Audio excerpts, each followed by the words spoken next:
ಹಾವಿನ ಹುತ್ತಕ್ಕೆ ಹಾಲಿನ ಮಳೆಗೆರೆಯುವ ಹೆಂಗಳೆಯರ ಹಿಕ್ಕಿನ ಹಬ್ಬ ಇದು ನಾಗರ ಪಂಚಮಿ.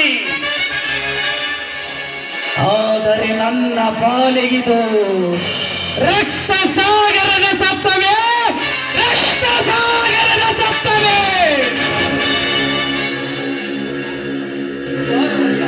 ಮುಂಗಾರು ಮಳೆಯ ಸಿಂಚಲನದ ಹಚ್ಚ ಹಸಿರಿನಿಂದ ಮಿಂಚುವ ಪೂರ್ವಮೆಗೆ ರಕ್ತ ಸಿಕ್ತ ಸೀರೆಯನ್ನುಡಿಸಿದ ಈ ಹಬ್ಬ ರಕ್ತ ಪಂಚಮಿ. ಹಿಕ್ಕಿನಿಂದ ಹಬ್ಬಕ್ಕೆ ಬಂದು ತವರಿನಲ್ಲಿ ನಕ್ಕು ನಲಿಯುತ್ತಿದ್ದ ನನ್ನ ತಂಗಿಯರು ಹುತ್ತಕ್ಕೆ ಹಾಲೆರೆಯುವಾಗ ಹಾಲು ಕುಡಿದ ಬಳಿಕ ಹಾವು ತನ್ನ ವಿಷವನ್ನು ಕಾರಿ ನನ್ನ ತಂಗಿಯರನ್ನು ಬಲಿ ತೆಗೆದುಕೊಂಡ ಈ ಹಬ್ಬ ವಿಷ ಪಂಚಮಿ. ಹಬ್ಬದ ಸಂಭ್ರಮದಲ್ಲಿಯೇ ಸಾವಿನ ಸೂತಕದ ಛಾಯೆ ಆವರಿಸಿದಾಗ ಸಾವಿನ ಮನೆಯಲ್ಲಿ ಸೇಡಿಗಾಗಿ ನನ್ನ ಸತಿಯ ಪಂಚಮಿ. ನಂದ ಗೋಕುಲದಂತಿದ್ದ ರಾಯದುರ್ಗದ ದೇಶಿಗಿತ್ತಿ ದೇಸಾಯಿಯವರ ಮನೆತನ ಮುರಿದು ಬಿದ್ದಿತ್ತು ಇದೇ ಹಬ್ಬ. ಇದು ವಂಚನೆಯ ಪಂಚಮಿ. ಒಡ ಹುಟ್ಟಿದವರೇ ಕರುಳ ಕುಡಿಯನ್ನು ಕಿತ್ತುಕೊಂಡವರು ಕಟುಕರನ್ನಾಗಿಸಿದ ಈ ಹಬ್ಬ ಸಂಚಿನ ಪಂಚಮಿ.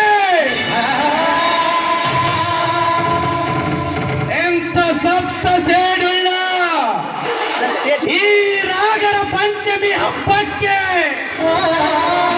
ಅನ್ನ ಕಡು ವೈರಿಗಳ ರುಂಡಗಳನ್ನು ಚೆಂಡಾಡಿ ರಾಯದುರ್ಗದ ದೇಶಗಿತ್ತಿ ದೇಸಾಯಿಯವರ ಮನೆ ಹೆಬ್ಬಾಗಿಲಿಗೆ ಅವರ ರುಂಡಗಳ ಸರಮಾಲೆಯ ತೋರಣ ಕಟ್ಟಿದಾಗಲೇ ಅವರಿಗೆ ನಿಜವಾದ ನಾಗರ ಪಂಚಮಿ.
ಅಂಬರದಲ್ಲಿ ಹಾರಾಡುವ ರಣದ್ದು ಅಂಬುದಿಯ ಆಳದಲ್ಲಿ ಆಟವಾಡ್ತಿರುವ ತಿಮಿಂಗಲನ್ನು ಕುಕ್ಕಲು ಸಾಧ್ಯವೇ? ಅಷ್ಟ ಐಶ್ವರ್ಯದ ಅರಮನೆಯಲ್ಲಿ ಮಹಾರಾಜನಾಗಿ ರತ್ನ ಖಚಿತ ಸಿಂಹಾಸನದ ಮೇಲೆ ಕುಳಿತು ದರ್ಬಾರ್ ನಡೆಸಿದ ಮಾತ್ರಕ್ಕೆ ರಾಜ್ಯದ ಪ್ರತಿಯೊಬ್ಬ ಪ್ರಜೆಯನ್ನು ಕಾಯಲು ಸಾಧ್ಯವಿಲ್ಲ. ಅಂತೆಯೇ ನಾನು ಕೂಡ ಆ ರತ್ನ ಖಚಿತವಾದ ಸಿಂಹಾಸನದ ಮೇಲೆ ಕೂಡಲೇಬೇಕು. ಅದು ನನ್ನಿಂದ ಸಾಧ್ಯವೇ? ಅದೇಕೆ ಸಾಧ್ಯವಿಲ್ಲ? ಅಸಾಧ್ಯವನ್ನು ಸಾಧ್ಯ ಮಾಡಿ ಸಾಧಿಸಿ ತೋರಿಸುವುದು ನಮ್ಮಂತ ಬುದ್ಧಿವಂತರ ಲಕ್ಷಣ. ಬಡವರ ರಕ್ತ ಕುಡಿದು ಹಣದ ರಾಶಿಯ ಮೇಲೆ ದಬ್ಬಾಳಿಕೆ ನಡೆಸುತ್ತಿರುವ ಶ್ರೀಮಂತರ ಸಂಕಟವನ್ನು ಅಡಗಿಸಲು ನಮ್ಮಂಥವರು ಮಾರು ವೇಷ ಧರಿಸುವುದು ರಾಜೇಶ್ವರಿ.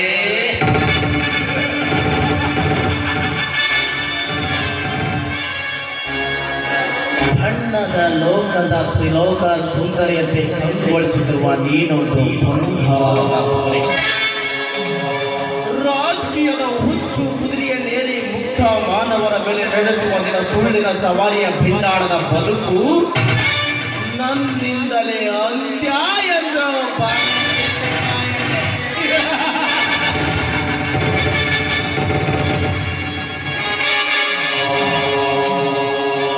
ನಮಸ್ಕಾರ ರೀ ಸಾಹೇಬ್ರ, ನಮಸ್ಕಾರ ರೀ. ನಮಸ್ಕಾರ. ಭಾರ ಗುರುನಾಥ, ಮತ್ತೆ ಸಮಾಚಾರ ಏನ್ ಹೇಳ್ಬೇಕ್ರಿ ಸಾಹೇಬ್ರ ನನ್ನ ಪರಿಸ್ಥಿತಿನ? ನನ್ನ ಪಾಡು ಒಂದು ರೀತಿ ನಾಯಿ ಪಾಡಾಗಿದ್ದು ನೋಡ್ರಿ. ಅಲ್ರಿ ಕಿರಾಣಿ ಅಂಗಡಿ ಚೆನ್ನದನಲ್ರಿ, ಅವ್ನ ಹೆಂಡತಿಗೆ ಏನು ಆಗ್ತಿಲ್ಲ ಅಂತಾರೆ. ಅದು ನಾನು ನನ್ನ ಮುಂದೆ ಹೇಳಿದ್ರಿ, ಹೇಳಿ ಒಂದು ಮೈಸೂರು ಪಾಕ್ ಕೊಟ್ರಿ. ಅದನ್ನ ತಿಂದು ನನ್ನ ಪಾಡಿ ನಾ ಮನೆಗೆ ಹೊಂಟಿದ್ದೆ. ಮತ್ತೆ ವಾಪಸ್ ಕರೆದ್ರಿ, ಏ ಗುರುನಾಥ ಬಾಯಿಲ್ಲ, ಈ ಊರಾಗ ಎಲ್ಲರಿಗೆ ಹೇಳಿಬಿಡು ಅಂದ್ರಿ. ಆಯ್ತಪ್ಪ ಹೇಳ್ತೀನಿ ಅಂದ. ಮತ್ತೆ ಏ ಗುರುನಾಥ ನನ್ನ ಹೇಳ್ತಿ ಅವಳಿ ಜೋಳಿ ಮಕ್ಕಳಿಗೆ ಜನ್ಮ ಕೊಡ್ತಾಳಂದ್ರಿ. ಹೌದಾ?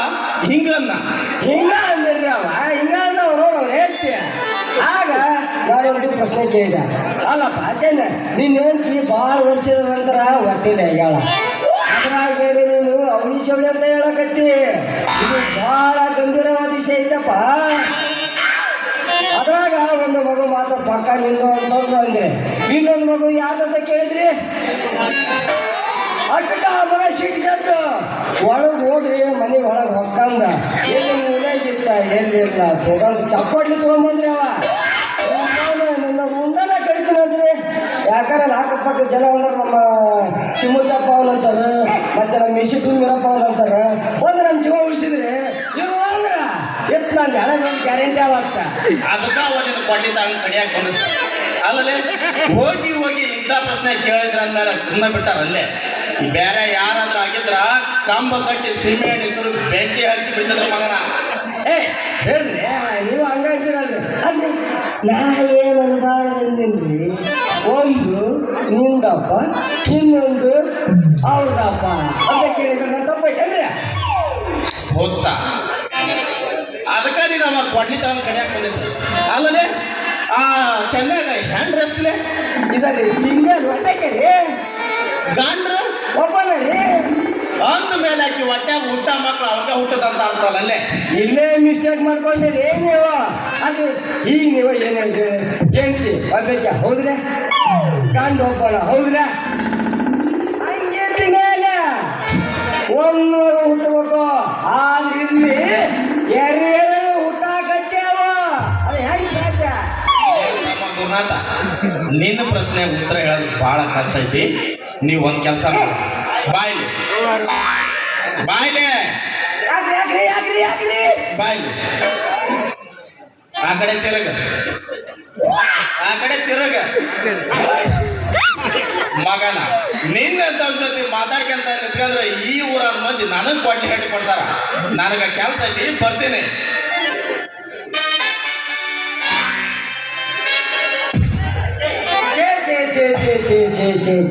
ಈ ಊರಾಗ ಯಾರಿಗೂ ಬುದ್ಧಿ ಇಲ್ಲ ಅಂತ ನೋಡಿ. ಅಲ್ರಿ ಎಲ್ಲರ ತಲೆ ಒಳಗಿನ ಸಗಣಿ ತಿಂಬತ್ತೆ ಏನಂತೀನ್ರಿ? ಅಲ್ರಿ ನಾವೇನು ಕೇಳಿರಿ ಅವನು ಎಲ್ಲರೂ ಏನು ಮಾತಾಡ್ತಾರ ಏನಿಲ್ಲ ಹೆಂಗ ಅಂತ ನಾ ಏನು ಕೇಳಿಲ್ಲ.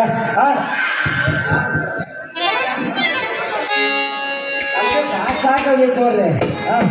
ಯಾವುದೇ ಬರೋವಂಗ ಬರ್ಲಿ ಬರ್ಲಿ ಬರ್ಲಿ ಬರ್ಲಿ. ಈ ನಿಂಬೆ ಹಣ್ಣಿನ ತಂದು ಬಂದು ನೋಡು, ಹೇ ಮಾಡು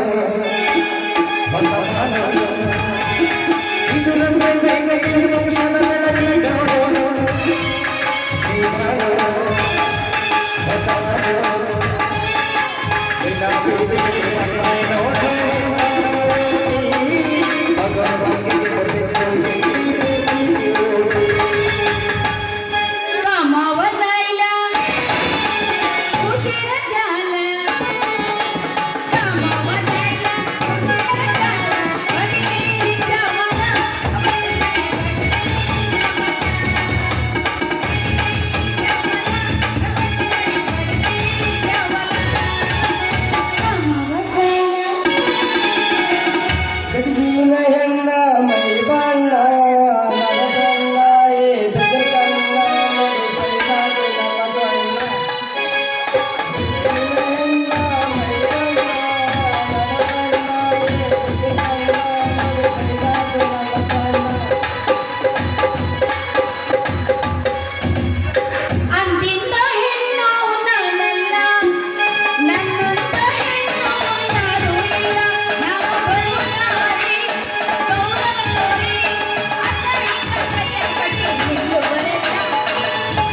ಓ ಹೋ ಹೋ ಹೋ, ಗುರುನಾಥ ಮಹಾಸ್ವಾಮಿಗಳು ದಾರ್ಯಾಗ ನಿಂತು ಬಿಟ್ಟಾರ. ಮತ್ಯಾರ ಕಡೆಯಿಂದ ಹೊಡೆಸ್ಕೊಳ್ಳೋದು ಕಾರ್ಯಕ್ರಮ. ಈಗ ವರ್ಷಕೊಂಡಿದ್ದು ಆಯ್ತು, ದಿವ್ಸ್ಕೊಂಡಿದ್ದು ಆಯ್ತು. ಈಗ ಮತ್ತ ಉಗಿಸೋದು ಬಾಕಿ ಐತಿ, ನಮ್ದು ಮುಖ ಖಾಲಿ ಐತಿ. ಉಗುಳ್ಬೋದು. ಯಾಕೆ ಮಾಡಿ ನಾಲ್ಕು ಹೋಗಕ್ ಹೋಗ್ಲಿ. ಹೋಗ್ಲಿ ಉಪ್ಪ ಐತ್ನಾಕ. ಏ ಯಾಕೆ ಕಂಡೈತಿ ಹೆಂಗ್ ಕಾಣಿಸ್ತು ನಿನ್ನ ಕಣ್ಣಿಗೆ? ಏನಂತ ನಿನ್ನ ಮೈ ಆರಾಮೈತಿ ನಿನಗ? ಕಟ ಕಟ ಕಟ ಕಟ ಕಡಿಯಾಕೈತಿ. ಬಾ ಸರಿ ಐತಿ. ಏ ಬಂದಿ ಪಾತಿ ಗಿಟ್ಟಿ ಅದು ಅಲ್ಲ, ಚಂದಾಗಿ ಪದ್ಮಾವತಿ ಅಂತ ಕರೀ. ಅಲ್ಲ ಅಲ್ಲಲ್ಲ ಪದ್ಮಾವತಿ ದೇವಿಯವರೇ ಸಾಕ ಬೇಕಾ? ಸಾಕ್ ಸಾಕ್ ಭಾಳ ಆತಿದ ಏನು ಮರ್ಯಾದಿ. ಅದೇನೋ ಬೊಗಳಕತ್ತಿದ್ದಲ್ಲ. ಹೋಗೋದು ತಡಿಯ ಹೆಂಗಾರ ನೀವು ಊರಾಗ ನಾಗಂತ ಡಿಸೈಡ್ ಮಾಡಿಬಿಟ್ಟಾರ. ಹೋಗೋ ಅಷ್ಟ ನನ್ನ ಕೆಲಸ ಅಲ್ಲ. ನೀನಾದ್ರೂ ಹೇಳು, ಆ ಕಿರಣಿ ಅಂಗಡಿ ಕಿರಣಿ ಅಂಗಡಿ ಚೆನ್ನದನಲ್ಲ ಅವ್ನು ಹೇಳ್ತಿ ಬಟ್ಟಿಲದ ಅಂತ ಒಳ್ಳೇದ. ಆದ್ರ ಇಲ್ಲಿ ಎರಡು ಮಕ್ಕಳು ಹುಟ್ಟಾಕತ್ತೇವ, ಅದು ಹೆಂಗ? ಇದ್ರು ಇರೋದು ಕೊಡ ದೇವರು ಯಾವತ್ತೂ ಬಡವನಲ್ಲ. ಅದನ್ನ ತಗೊಂಡು ನೀ ಏನು ಮಾಡವ? ಪ್ರಶ್ನೆ ಅದಲ್ಲ. ಆಕೆ ಅವ್ನು ಹೇಳ್ತಿ ಹೊಟ್ಟೆಗಾಗಿದ್ದು ಒಂದು ಕಡೆಗೆ. ಆದ್ರ ಇಲ್ಲಿ ಅವಳಿ ಜೋಡಿ ಮಕ್ಕಳು ಹುಟ್ಟಾಕತ್ತೇವು, ಅದ ಹೆಂಗ? ಹುಟ್ಟಿದೇನಾದ್ರು ದೇವ್ರು ಫಲ ಕೊಟ್ಟಾನ. ಹುಟ್ಟಿದ್ರೆ ಹುಟ್ಟಿರ್ತಾವು. ತಪ್ಪಿಲ್ಲ, ಗಂಡ ಒಬ್ಬನ ಹೌದಾ, ಹೇಳ್ತಿ ಒಬ್ಬೇಕ. ಆದ್ರ ಇಲ್ಲಿ ಒಂದು ಮಗು ಹುಟ್ಟಬೇಕು. ಆದ್ರೆ ಎರಡು ಮಕ್ಕಳು ಹುಟ್ಟಾಕತ್ತೇವು. ಒಂದು ಮಗು ಚೆನ್ನಂದು, ಇನ್ನೊಂದು ಮಗು ಯಾರ್ದ? ಇದಕ್ಕೆ ನೀನು ಉತ್ತರ ಇಲ್ಲ. ಇದು ಹೆಂಗೈತಿ? ಬೇಡ ಬೇಡ ಬೇಡ ಬೇಡ ಬೇಡ. ಹಾನಿಯಾಗಟ್ಟು ವಯಸ್ಸಾಗೈತಿ ನಿನಗ. ಬುದ್ಧಿ ಸಣ್ಣ ಮಕ್ಕಳ ಬುದ್ಧಿ ಐತಿ. ಯವ್ವ ನಿಮ್ಮಪ್ಪ ನಿಮ್ಮವ್ವ ನಿನಗೆ ಯಾವ ದೇವ್ರ ಹರಕೆ ತಗೊಂಡು ಬರವಾಳ ಅಂತೀನಿ ನಾನು. ಏ ಸೂರ್ಯ, ನಾಳೆ ನೀ ಬೆಟ್ಟದ ಮ್ಯಾಲ ಅಲ್ಲಿ ದೊಡ್ಡ ಸ್ವಾಮಿಗಳು ಬರತ್ತಾರ. ಹೋಗಿ ಅವ್ರ ಹತ್ರ ಆಶೀರ್ವಾದ ತಗೋ. ಒಳ್ಳೆ ಬುದ್ಧಿಯನ್ನು ಬಂದ್ರ ಬರುತ್ತೇನೆ. ಏಪದು ಬಂದಿಲ್ಲ, ಹಂಗ ಹೊಂದು ಬಿಟ್ಟಲ್ಲ. ಏ ಗುರಿಯ, ಅಲ್ಲ ಪದ್ಮ ನಿಲ್ಲ, ಹಂಗ ಹೊಂಟು ಬಿಟ್ಟಲ್ಲ. ನಮಗೂ ಮಂದಿ ಕೈಯಾಗ ಹೊಡಿಸ್ಕೊಂಡು ಬಡಿಸ್ಕೊಂಡು ತಿವಿಸ್ಕೊಂಡು ಎಲ್ಲ ಆಗೋಗೈತಿ. ಅದಕ್ಕ ನೀನು ಕೂಡ ಏನ್ಬಿಡ ನನ್ನ ಬಾಳೆಹಣ್ಣ ಹಣ್ಣು ನಿಂತದಲ್ಲಿ. ಅಲ್ಲ ನೀ ಪದ್ಯಕ್ಕೆ ಹೆಂಗ ಮಾಡಕ್ ಸಾಧ್ಯ? ಇಬ್ರು ಕಾಂತ ಮಾಡಿದ್ರಲ್ಲ ಅದು ಮಜಾ. ಲೇ ಗುರಿಯ, ಬಾಯ್ ಮುಚ್ಕೊಂಡು ಸುಮ್ಮನಿದ್ದಿ ಚಲೋ ಆತು. ಇಲ್ಲ ಮಾರಮ್ಮ ನಿನ್ನ ಬಲಿ ಕೊಟ್ಟ ನೋಡು. ಮಧ್ಯಾಹ್ನದಿಂದ ಹೇಳಕತ್ತೀನಿ, ನನಗೆ ನಿನ್ನ ಜೊತೆ ಮಾತಾಡಕ್ಕೆ ಟೈಮ್ ಇಲ್ಲ. ನಾವು ಏ ಬಾಯ್ ನೀ ಮತ್ತೆ ಹೊಂಟ್ಬಿಟ್ಟಲ್ಲ, ಹಂಗ ಹೋಗ್ಬೇಡ. ಇದ ಉರುಪ್ನಾಗ ಒಂದು ಹೊಗೆ ನಡ್ಕೊಂಡ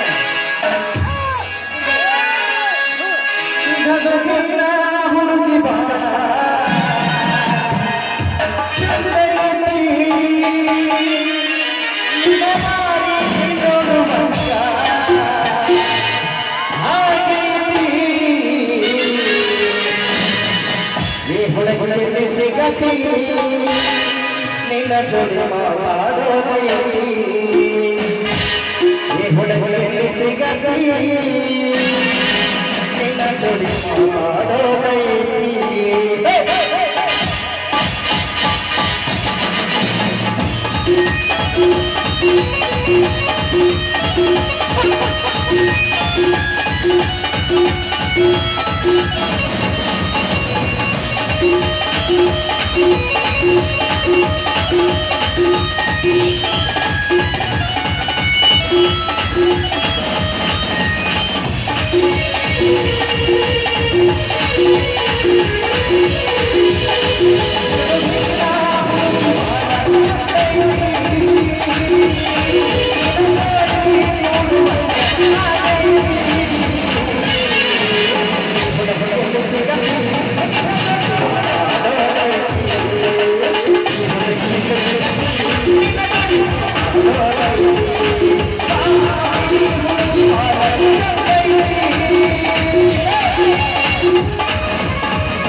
ಕಣ್ಣಿನೊಳಗ ಸುಡುವ